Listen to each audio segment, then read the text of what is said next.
much for agreeing to talk to us today. Oh, my pleasure. I'm looking forward to it. So just very briefly, because this is all about you and not about me, but I'm chairing this session. My name is Dr. Glenn Davies.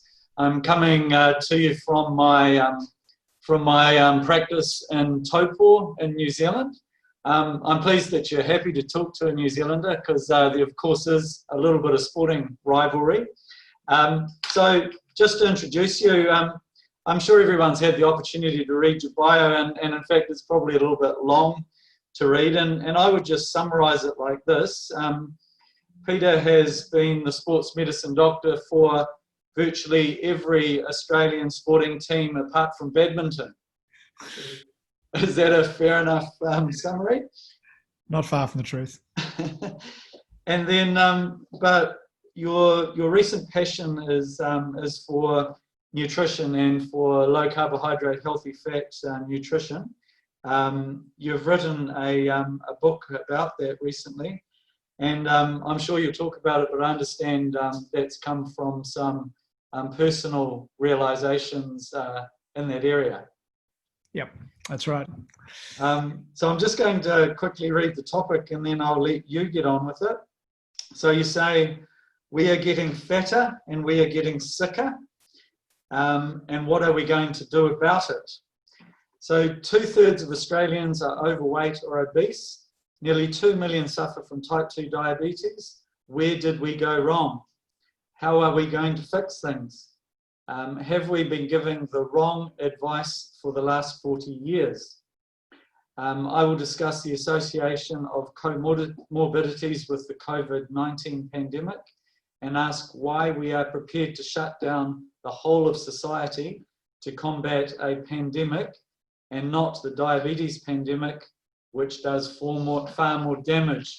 I'm excited to hear you talk about those. They're all so relevant, very provocative, fantastic topics, and it's over to you, Peter.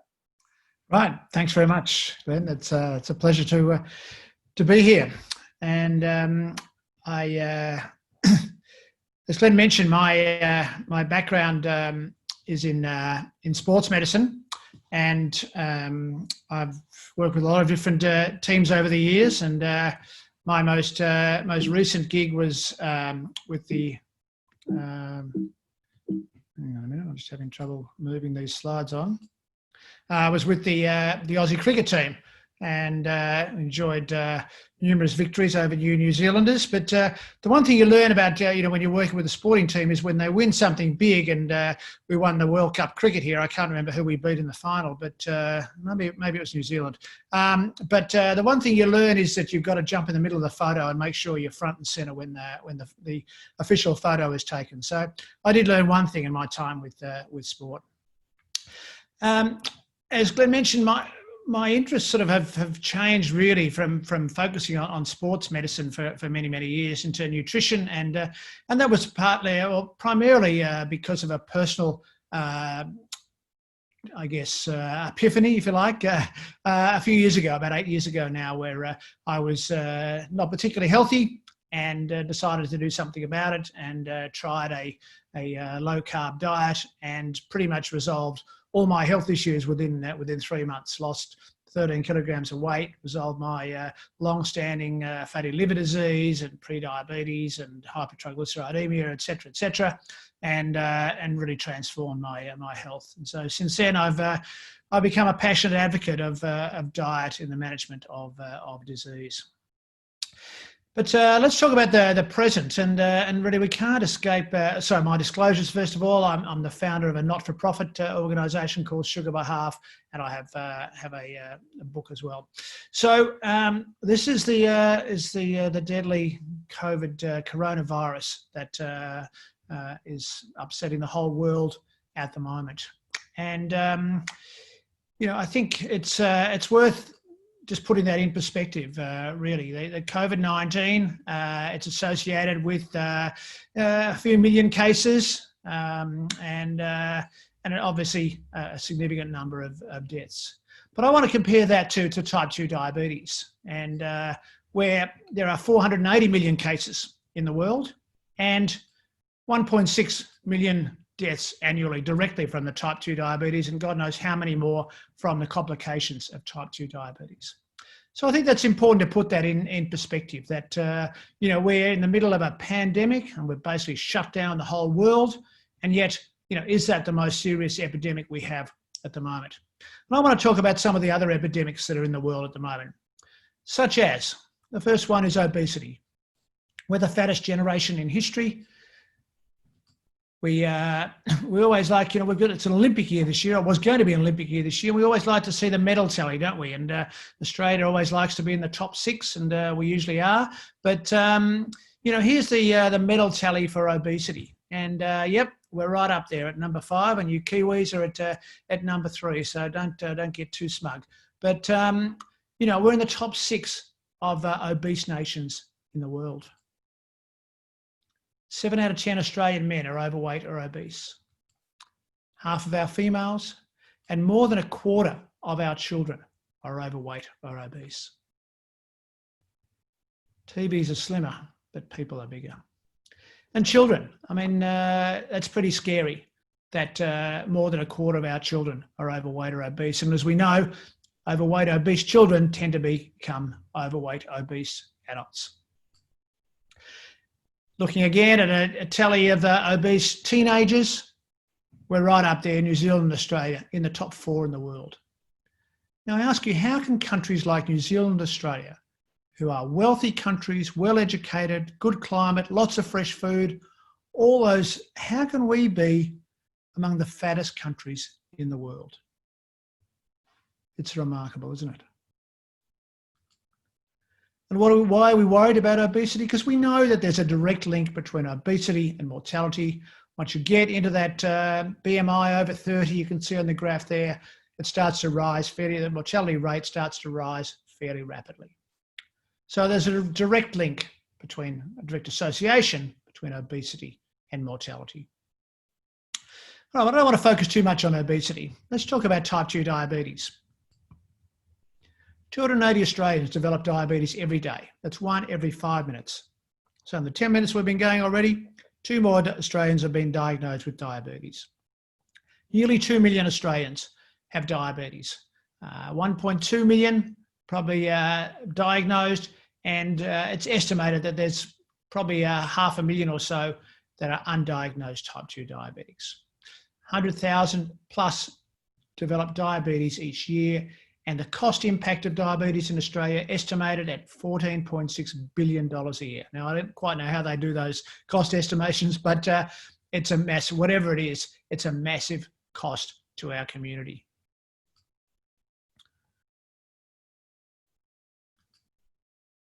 I like this quote from Paul Zimmet, who's a very prominent endocrinologist here in Melbourne. He was giving a big lecture at the University of Michigan in the States, and he said the diabetes epidemic, obesity and type 2 diabetes, is likely to be the biggest epidemic in human history. The biggest epidemic in human history. It dwarfs so-called other epidemics or pandemics. All right, what about fatty liver disease?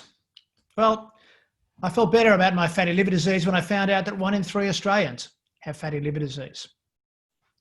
And why are we worried about fatty liver disease? Because we know it's a precursor not just to liver disease, but to diabetes. And I love this from Roy Taylor of Newcastle in the UK. Before the diagnosis of type 2 diabetes, there was a long silent scream from the liver. Pre-diabetes, non-alcoholic fatty liver disease, 1/3 of all Australians. And dental caries. You know, I'm old enough to remember when we fluoridated the water supply of every major city in Australia. And I remember them telling us then, there'll be no more cavities. We're going to put the dentists out of business. No more fillings. Well, how do we go? Not that well. Dental caries is still the most prevalent chronic disease in Australia, $5 billion a year, and more than 50% of Australian children these days have tooth decay. Sugar can beat fluoride any day. And what about cardiovascular disease? Still the biggest killer in Western society. 4.2 million Australians have cardiovascular disease, and many will die from it.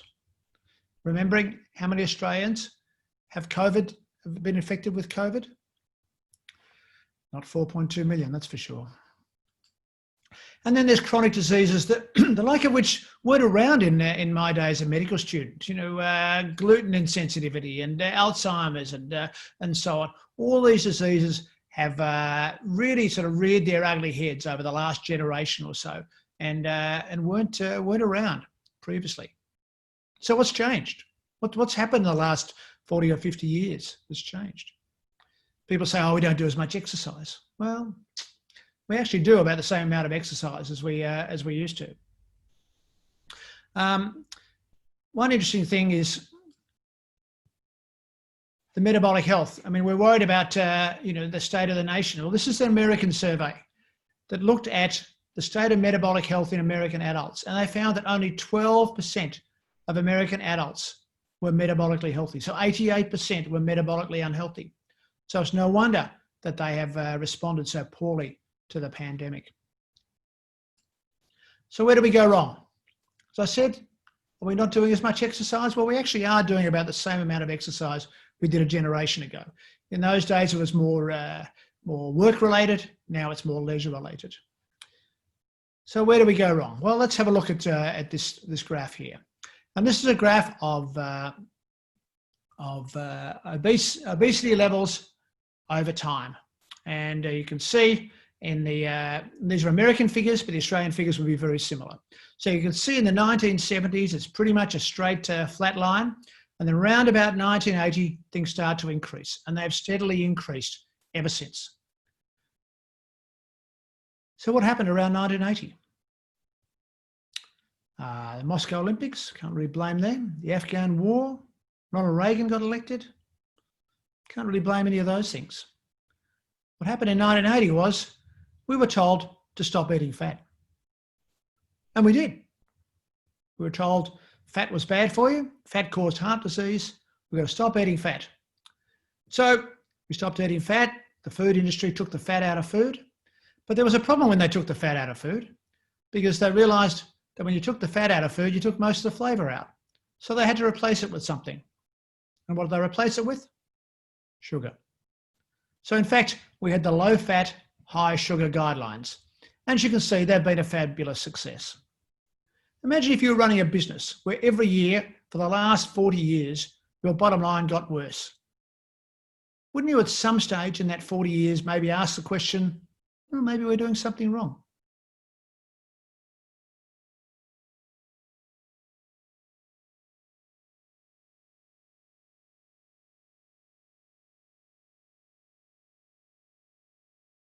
We need to change something.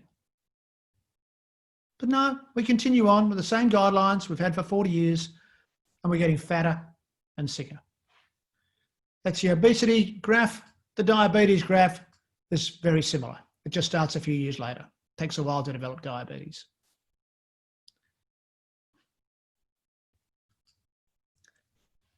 The pyramids are amazing, aren't they?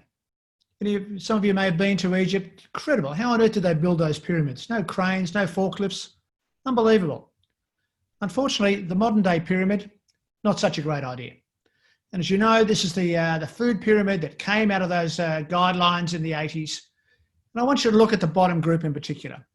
Bread, cereal, rice and pasta, 6 to 11 servings a day. It's not easy to do that. That's hard work. Interestingly, recently a story's come out about the machinations of that committee.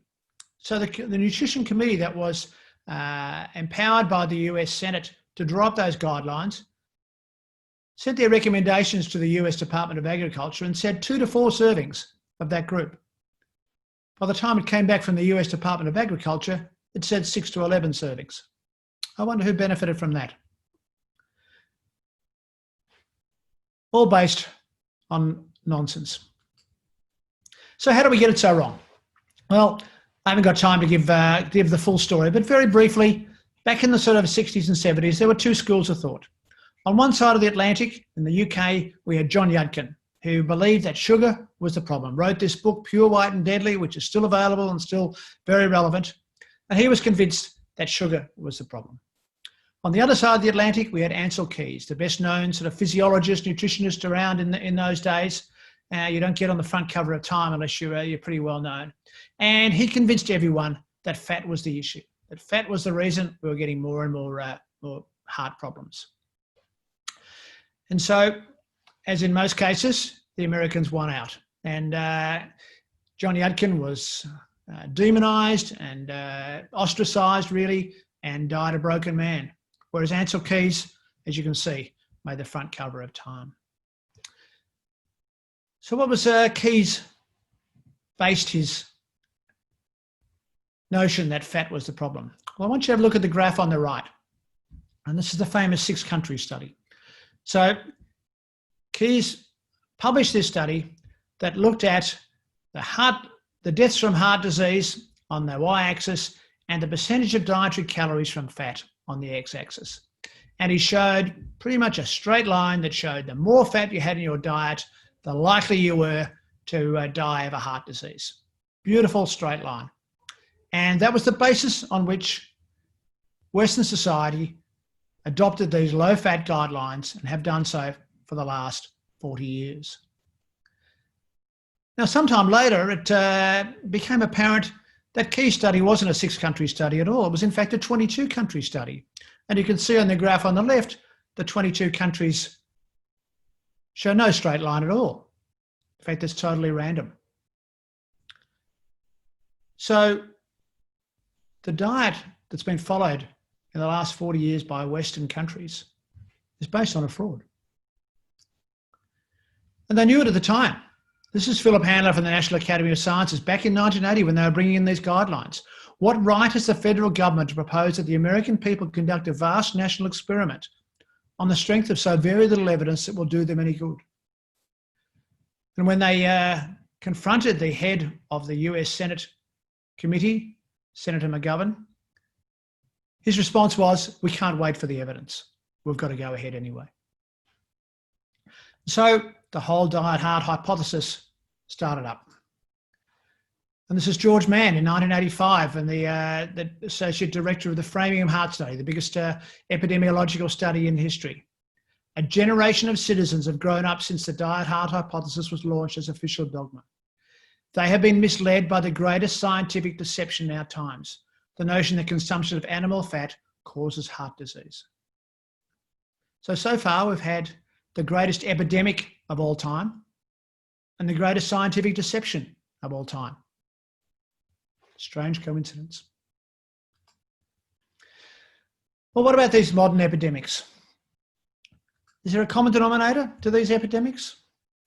Well, let's look at one suspect, sugar. We're in the midst of a sugar-demic. Sugar is everywhere. We're eating an awful lot of sugar. Now, I don't want to pick on any one particular source of sugar, but let's have a look at Coke, shall we? Let's look at a standard 600 ml bottle of Coke. How many teaspoons of sugar? 16 teaspoons of sugar in a standard 600 ml bottle of Coca-Cola. Now, you'll never let your child eat 16 packs of sugar or 16 teaspoons of sugar. And yet we're very happy for children and adults to have 1, 2 standard bottles of Coca-Cola. 16 teaspoons of sugar. Now, I don't want to pick on just Coca-Cola. So let's find a few different things. Let's start off down the bottom right, shall we? Apple juice. Now, we've been told for ages that fruit juice is healthy. Don't drink those soft drinks. Drink fruit juice. Well, let's have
targeted just at sports people, more recently at the general population. Top right again. You're much better off having the vodka by itself. The vodka won't kill you, the Red Bull might. And then let's look over on the top left, Boost Juice. Boost Juice shops all around Australia portrayed as the healthy alternative, healthy shops. So you walk into a Boost Juice shop and you feel really healthy. You know, I feel really, really good about this. I'm going in to do something for my health. Let's have a look. Blueberry Blast low-fat smoothie. Now, you could not get a healthier sounding drink than a Boost Juice Blueberry Blast low-fat smoothie. 22 teaspoons of sugar. 22 teaspoons. Unbelievable.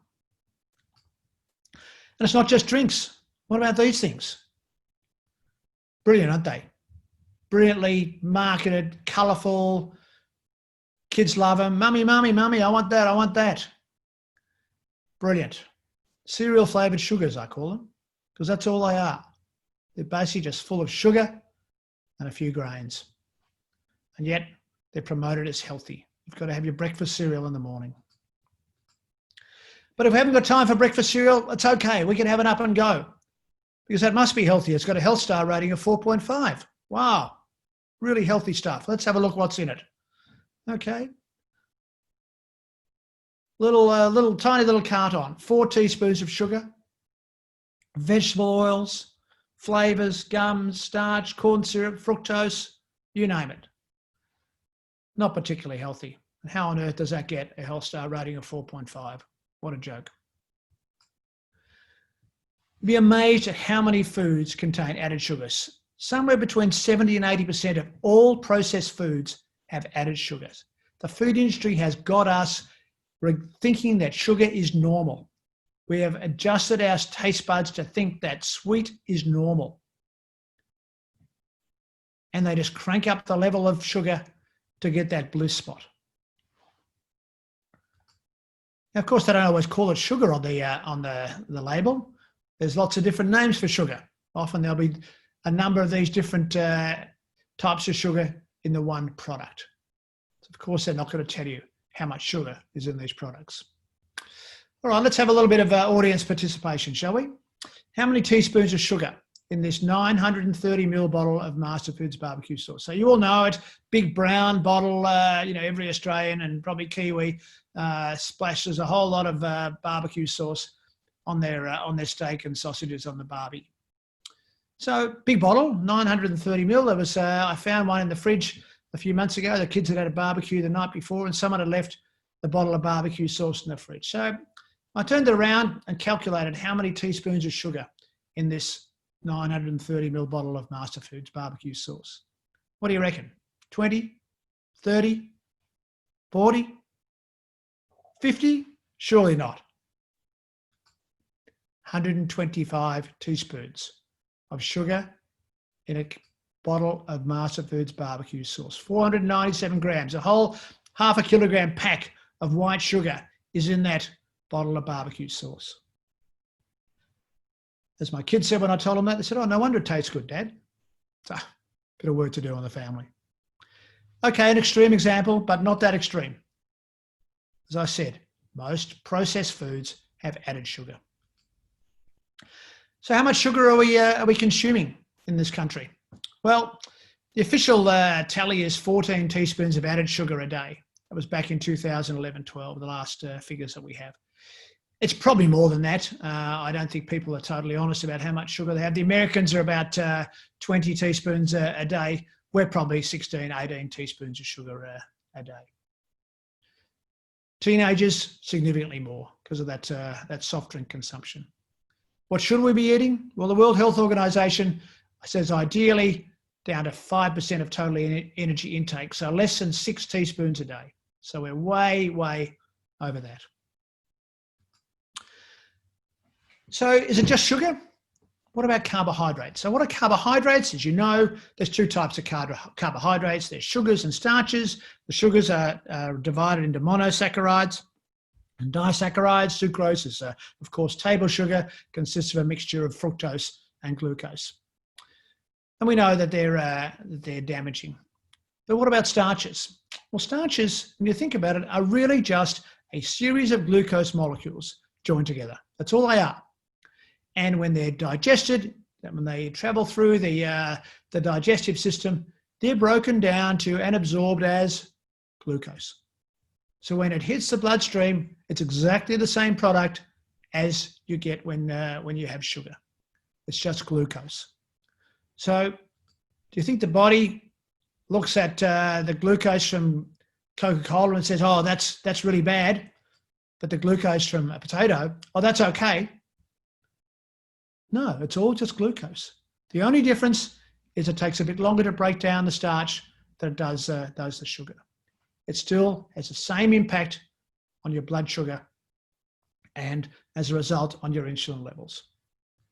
As an example, these are from David Unwin's great series. A baked potato raises blood sugar the same amount as 9 teaspoons of pure sugar. A plate of spaghetti, 6 teaspoons. A plate of boiled rice, 9 teaspoons of pure sugar. So really, can we say the carbohydrates are good for you?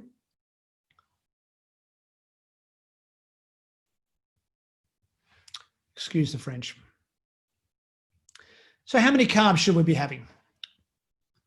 Well, the average probably is 200 to 300 grams a day. Some people have significantly more than that, but that's probably the average in certainly in this country. When we talk about low carb, there's no agreed definition of low carb, but it's probably under 120, under 130 grams a day.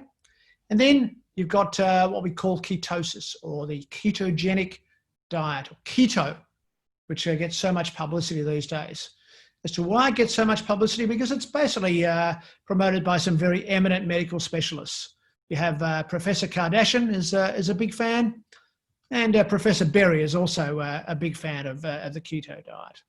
And what do we mean by a keto diet? Well, basically when we reduce the amount of carbs we take in to under 50, under 30 grams a day, we switch fuel systems.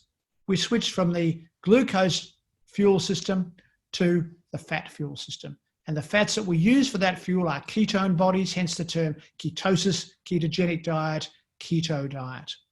And what we basically do is we become fat oxidizers. And where do we get that fat from? We get that from our adipose tissue. So we become fat burners. And that's why the keto diet is so effective at weight loss, because basically we learn how to burn our own fat for fuel. And we've all got plenty of it, even the skinniest person around. So that's the ketogenic diet. So do we all have to be on a ketogenic diet? No, not necessarily. There's a spectrum. None of us should be on the average amount of 200 to 300 grams. But exactly how many carbs you take in really depends on where you are on the spectrum of insulin resistance. Depends on how insulin resistant you are.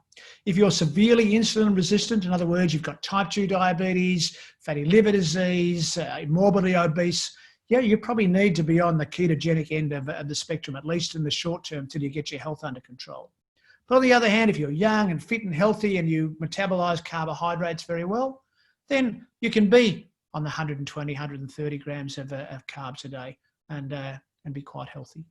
So there's no one amount of carbs that is right for every person. It really depends on your metabolic health and in particular, your insulin resistance.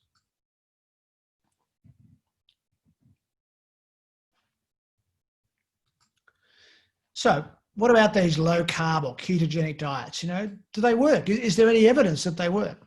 Well, I'm just going to focus because of time constraints today on one particular issue, and that's type 2 diabetes. There's a lot of evidence that they're very effective in the management of obesity, other fatty liver disease, cardiovascular disease, epilepsy, different neurological conditions. But let's just focus on diabetes. So let's have a bit of a think about diabetes, okay? I want you to forget everything you've learned about diabetes in medical school and just think, start from scratch again. Type 2 diabetes is a state of carbohydrate toxicity, carbohydrate intolerance. We do not tolerate carbohydrates because of insulin resistance, and it develops over time and so on. But we don't tolerate carbohydrates.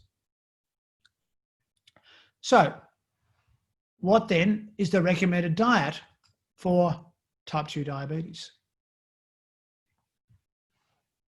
a low-fat, high-carbohydrate diet. Now, I'll repeat that. Type 2 diabetes is a disease of carbohydrate intolerance, and yet the recommended diet for the last 40 years for a type 2 diabetic is a low-fat, high-carbohydrate diet.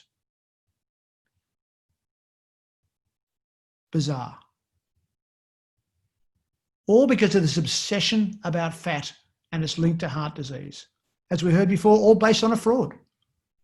It's actually sugar and carbohydrates that are related to cardiovascular disease, not fats.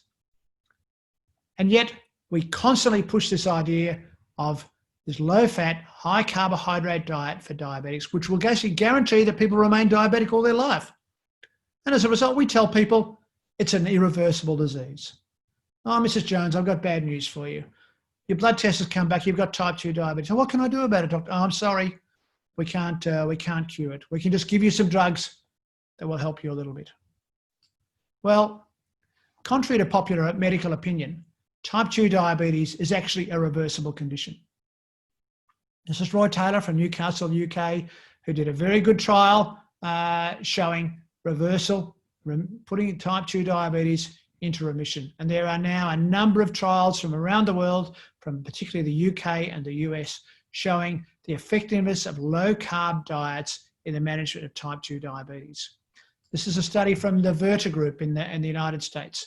And after 1 year, they had reversed 60% of their patients with type 2 diabetes. They had virtually eliminated all insulin use, and their average HbA1c had reduced by 1.3%, a huge amount. So there is evidence out there, absolutely, that type 2 diabetes can be reversed by a low-carb diet. And it makes sense. Certainly before insulin came along, that's the way we treated diabetes, with a low-carb diet. It was logical, but we've lost a bit of logic over the years. And there's a lot more money in hypoglycemic drugs and insulin than there is in low-carb diets. So do we wait until we're diabetic before we make those changes? No, because actually type 2 diabetes develops over many, many years. And this Japanese study showed that blood glucose was significantly elevated in those who developed diabetes at least 10 years and probably 20 years before the diagnosis of diabetes. Unfortunately, even doctors who are faced with patients who've had remarkable results with low-carb diets will find a way to ignore those results. Remember, you can learn more than anything from your patients. All right, sugar makes you hungry, carbohydrate makes you fat, and polyunsaturated oils make you inflamed and sick. I want to spend a minute or two on these polyunsaturated oils. These are omega-6 oils, vegetable oils they're called. They're not vegetable oils at all, they're seed oils. But vegetable sounds better, so we'll call them vegetable oils. Okay, I'll go with that. They're actually seed oils. And what happens when you heat these vegetable oils, they give off all sorts of toxic substances. We know about trans fats and so on. These are aldehydes that get given off, carcinogenic drugs that are given off when you heat vegetable oils, and particularly when you reheat vegetable oils, as all our fast food restaurants do. They reheat vegetable oils a number of times and give off toxic substances which are very detrimental to one's health. This is an interesting graph. We've blamed saturated fat for many years for heart disease. And look, saturated fat content hasn't changed much, because heart disease and vegetable oil intake have gone up almost in parallel in the last century. Strange coincidence, that. So, processed foods, what do they consist of? Well, they consist of sugar, bad for you, vegetable oils, bad for you, and grains, which are not tolerated by a lot of people in our society. So they're a recipe for disaster. And ultra-processed foods, even worse. Processed meats, breakfast cereals, cereal bars, instant soups, drinks, chicken nuggets, cake, chocolate, ice cream, mass-produced white bread, ready-to-heat meals, all go through this amazing ultra-processing that basically they become chemical concoctions rather than food. And not surprisingly, they're associated with high risk of chronic disease and death. So what can you do? Well, it's pretty simple, really. You can reduce the amount of sugar, starches, vegetable oils, processed foods, and so-called low-fat, which are actually high-sugar foods. And instead, drink water, eat fresh fruit and veg, meat and fish, full-fat dairy, eggs, nuts and seeds. JERF, just eat real food. So if you don't take any other message away from this talk, is real food instead of processed foods. And if you just do that, it'll be the biggest single thing you've done for your family and yourselves in your lifetime. Go home, open the pantry, get one of those big garbage bags and tip everything that's processed in a can or a packet into that and replace it with fresh food from your farmer's market, from your local greengrocer, your local butcher, your local fishmonger. Just eat real food. Pay the farmer now or pay farmer later. Love that one. Wish I'd thought of it myself. Don't eat anything your grandmother wouldn't recognise as food. In her day, there was none of this processed food. We ate real food. And we didn't have the massive health problems that we have now. Avoid the middle aisles of the supermarket. All the good stuff's on the outside, isn't it? All the meat and fresh and fruit and veggies and dairy, all on the outside. Read labels. You can't tell me any food needs 30 ingredients. That's not a food, that's a chemical concoction. So from the food label, it's got more than 4 ingredients, and one of the first 3 are sugar or one of those other names for sugar we talked about before. Leave it on the shelf. So what do we eat? Well, I'll tell you what I eat. I only have 2 meals a day because ever since I've started on this sort of way of eating, I'm not hungry. When I used to, in the old days, I'd have my cereal for breakfast at, 8 o'clock in the morning, and I'd get about 10:30, I'd be starving again. I'd be looking around saying it must be lunchtime soon. Now, if I have eggs and bacon and sausages or tomato or whatever for breakfast, or alternatively, I have full-fat Greek yogurt and some berries and nuts and seeds, I don't have to eat all day. I'll have a coffee with them or a tea, and that's my breakfast. I don't have that breakfast till late morning usually because I'm just not hungry. In the old days, I used to wake up starving. Couldn't get to the fridge quickly enough in the morning. Nowadays, I eat when I feel like it, sort of during the day. So that'll be my first meal.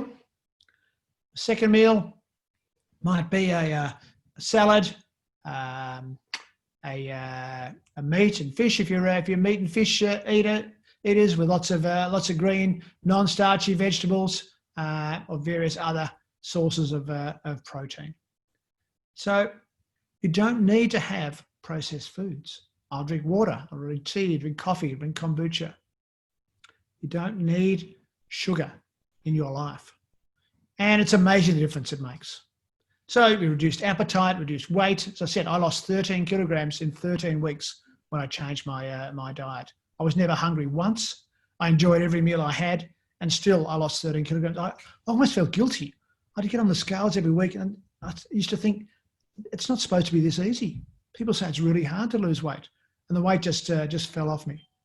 You reduce your insulin levels, reduce your risk of diabetes, your risk of fatty liver, dental caries, cardiovascular. And imagine if there was a tablet that did all that.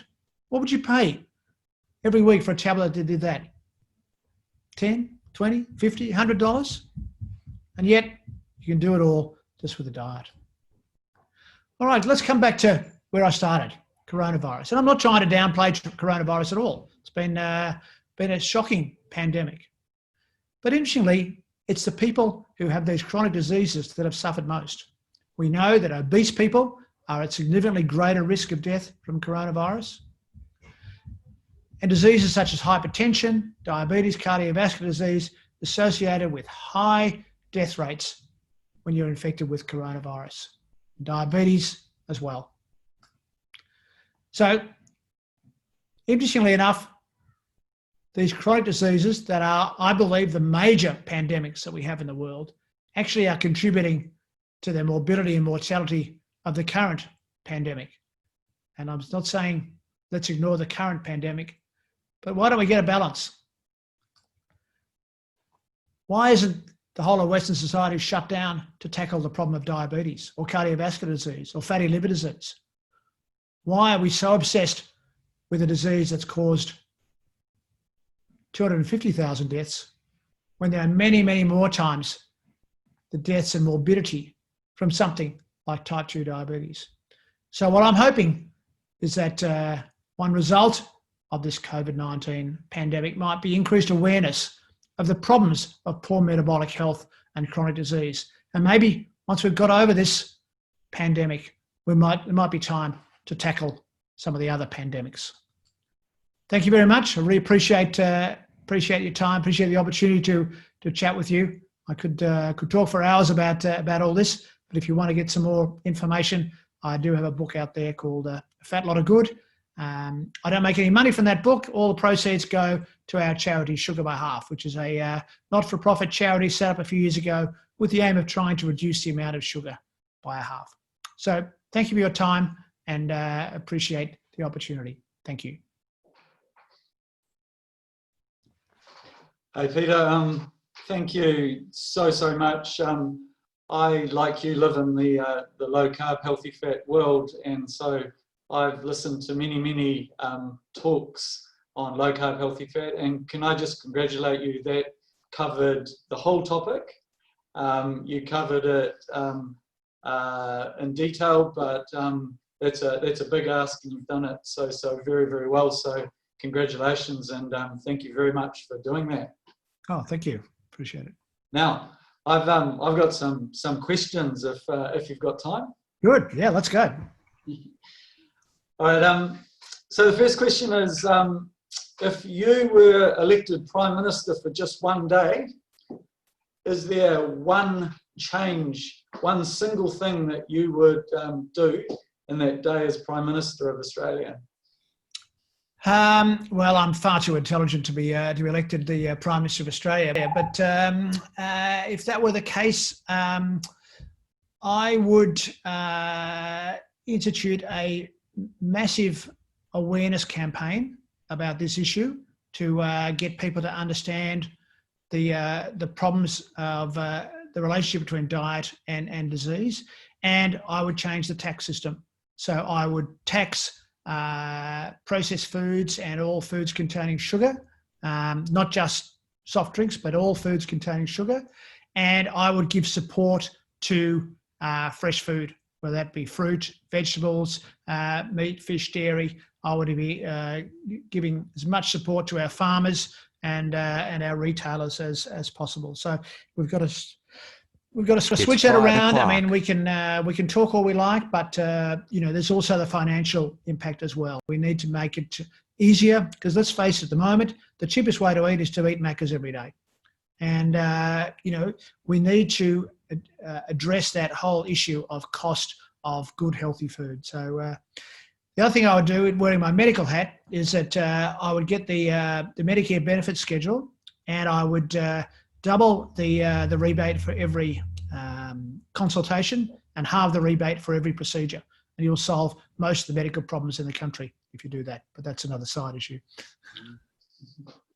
Yeah, and the fact that we've still got sugar-sweetened beverages easily available on our supermarket shelves, cheaper than water, is a crime. And if you stood for Prime Minister on just that strategy alone, you'd have my vote.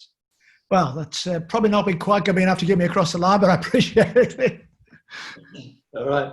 Now, to your sporting background, we've got rid of Rothmans sponsoring cricket, but what do you think about Nutrigrain sponsoring the New Zealand Ironman? Yeah, well, there are lots of examples of sport and poor health sponsors. From breweries to Coca-Cola to cereal companies.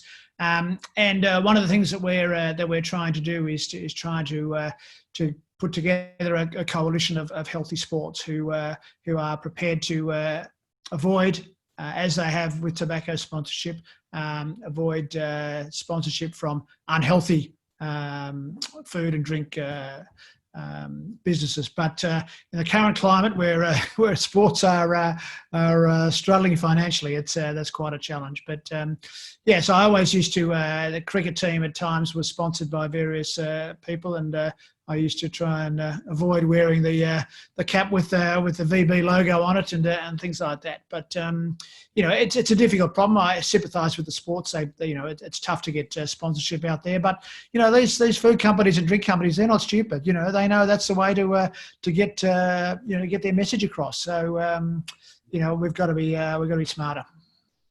And then what about how are you going to manage as an endurance athlete if you're not having carbs? Because to restore your glycogen, isn't carbohydrate necessary?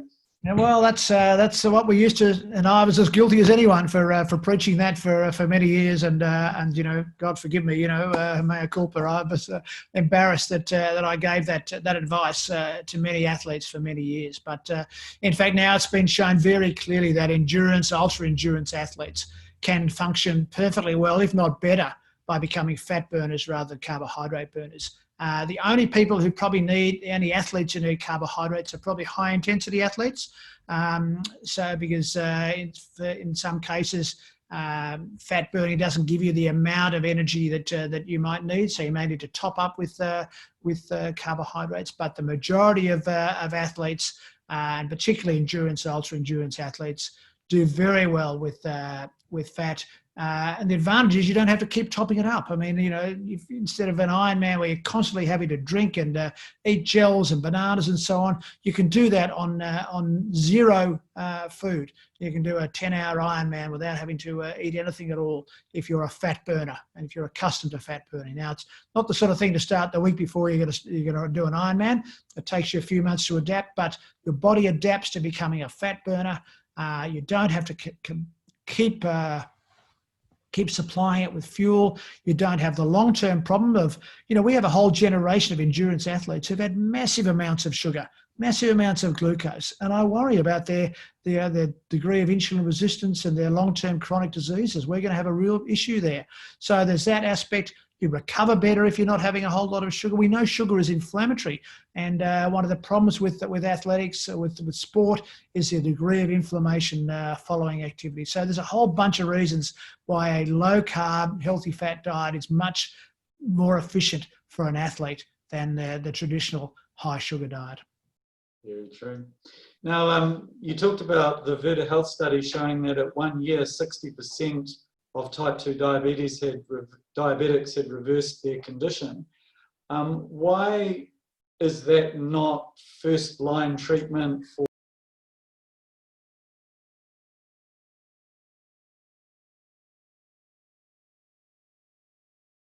every Australian and New Zealand GP? Because they don't know about it, and there's a lot of people out there who don't want that to happen.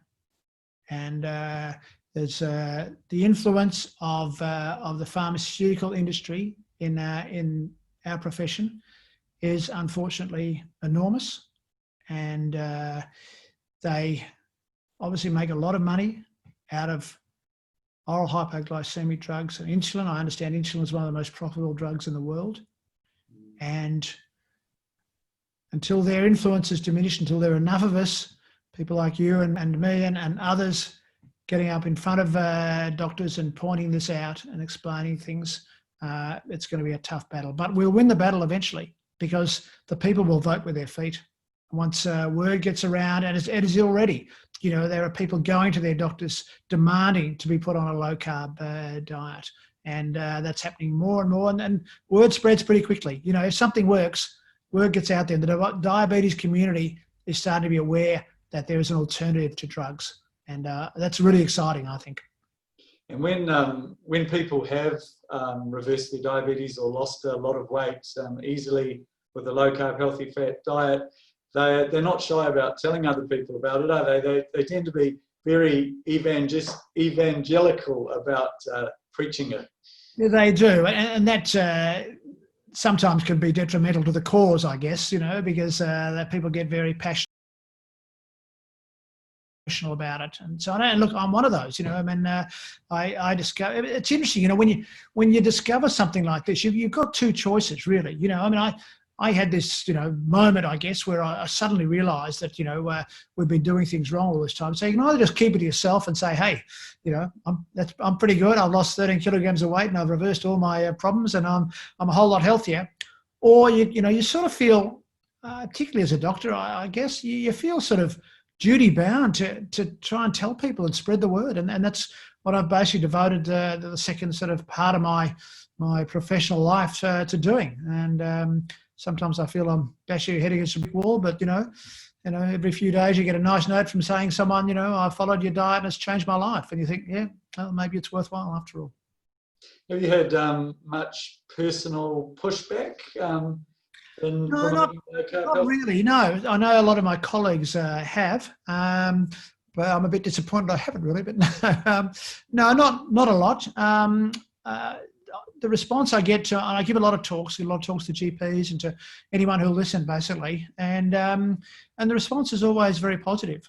How much they put it into effect, I don't know. But as I said, I mean, I get a lot of feedback from very positive feedback from.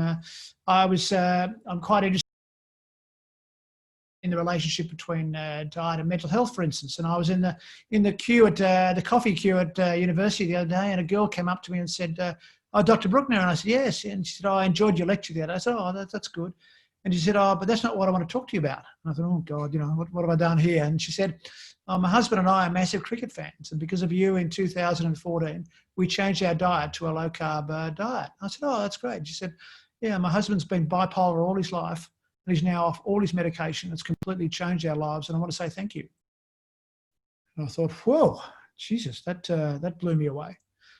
No one's ever thanked me for fixing their ankle or their knee or anything like that. But and that's one of many cases that I've had. And it's interesting the effect it has on things like mental health and Alzheimer's and dementia, and Parkinson's, and we've known about the effect on epilepsy for many years. But some of these other neurological conditions is very exciting. So I think over the next few years we're going to learn more and more about the positive effects of low carb diet on these chronic conditions, not just obesity and type 2 diabetes.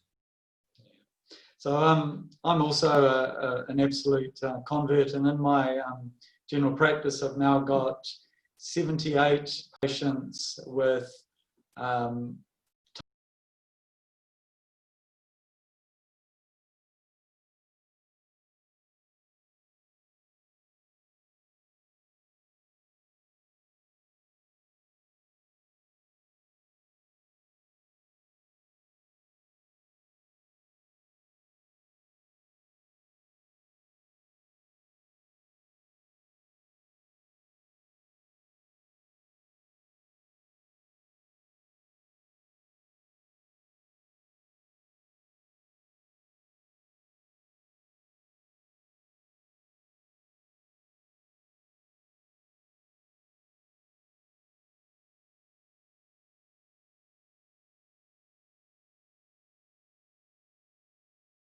you know, 78. So, you know, I'm with you. I'm an absolute fan. I'm really pleased you mentioned cardiovascular disease, because this is also a treatment for cardiovascular disease, and the people who talk against low carb healthy fat talk about it being a threat to cardiovascular health. Yeah, I know, it's amazing.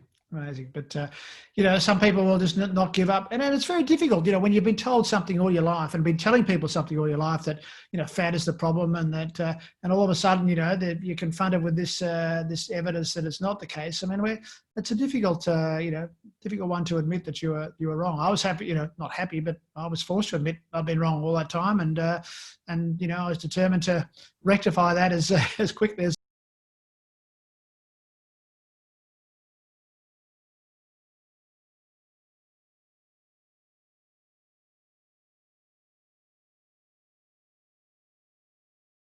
could and as often as I could. So congratulations to you on having all those patients reversing their diabetes. I mean, it must be so rewarding as a GP, because otherwise, I mean, it's one of the most depressing conditions to treat, type 2 diabetes, or has been.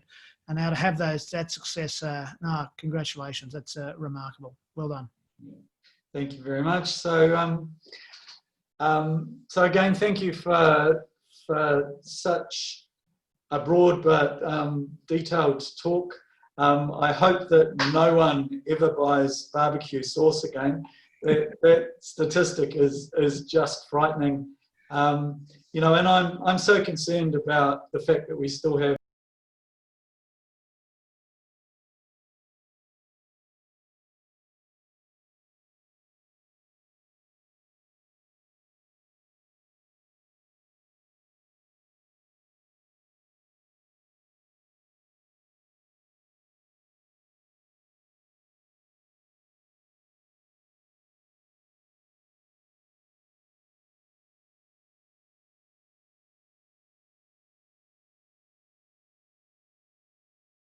sugar-flavoured beverages. You know, there was one stage I looked and we had 171,000 deaths worldwide from COVID-19. And at the same time, we have 180,000 deaths per year that can be directly attributed to sugar-sweetened beverages. You know, and like you say, we've closed down the world's economy for COVID-19. And like you've said, we can't minimize that. But you know, let's look at the real problem here. You know, and why do we still have soft drinks available for children on supermarket shelves? Well, we'll win in the end. So thank you so much, and I've learned so much. Really appreciated your talk. I hope that everyone else has. I hope it makes people think, and I really appreciate your time. Thank you so much. My pleasure. Thanks. Thank you.